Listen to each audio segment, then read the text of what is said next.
Hi అండి. ఈరోజు ఇంకో కథ చెప్పుకుందాం.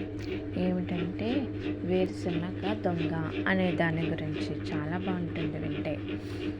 కొన్ని సంవత్సరాల క్రితం ఒక ఊరిలో లక్ష్మి పేరు గల ఒక ఆవిడ ఉండేదంట.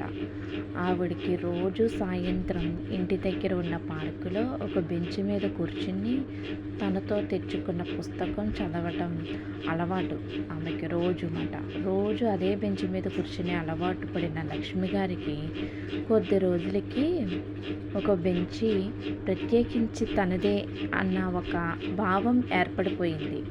అలాగే ఒకరోజు పార్కులో వెళ్తుంటే అక్కడ వేడివేడిగా వేరుశనగలు అమ్ముతున్న బండివాడు కనిపించాడు. వాసనకి నోరూరని లక్ష్మి గారు ఒక పొట్లం వేరుశనగలు కొనుక్కుని తన మామూలు పద్ధతిలో తన బెంచీకి వెళ్ళింది. చూస్తే అక్కడ తన బెంచ్ మీద అప్పటికే ఒక పెద్దాయన కూర్చుని ఉన్నారు.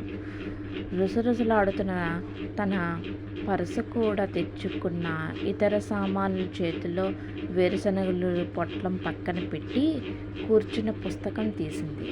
చదువుతూ పక్కనున్న వేరుశనగలు అందుకుని ఒలుచుకుంటూ తినడం మొదలుపెట్టింది. తీరా చూస్తే పక్కనున్న పెద్దాయన కూడా అదే పొట్లంలో నుంచి వేరుశనగలు తీసుకుని తింటున్నారంట. ఎంత పొగరు! అడగకుండానే నా వేరుశనగలు తినేస్తున్నాడు. ఇలాంటి వాళ్ళు ఉండబట్టే మన దేశంలో ఇలా ఉంది అని మనసులో లక్ష తిట్టుకుంటూ పైకి ఏమీ అనలేక అలాగే కాసేపు కూర్చుంది.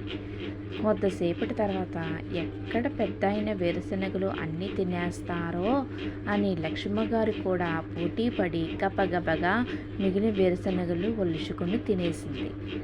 అన్నీ అయిపోయి చివరికి ఒక వేరుశనగ మిగిలింది. పెద్దాయన చిరునవ్వుతో ఇది మీరు తీసుకోండి అని లేచి చిన్నగా నడుచుకుంటూ వెళ్ళిపోయారు.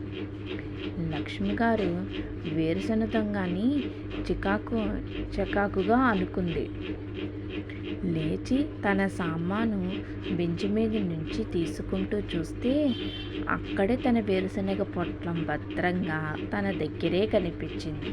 అయ్యో, అయితే నేను వేరుశనగ దొంగనా?